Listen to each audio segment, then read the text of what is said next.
There are things I don't rush anymore. Hello to the mother who is becoming. Motherhood has a way of changing your pace. There are things I used to rush through without even thinking. I would say, even till now, I still rush through some things, but I'm a work in progress when it comes to sitting in, allowing more time. I understand the importance of that, and I'm beginning to give it priority as well.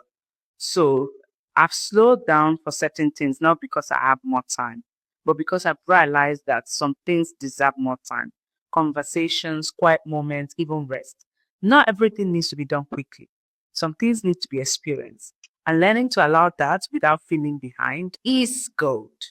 If motherhood has changed your pace too, commence slowing down and keep standing strong, my still standing beautiful sisters. Until next time.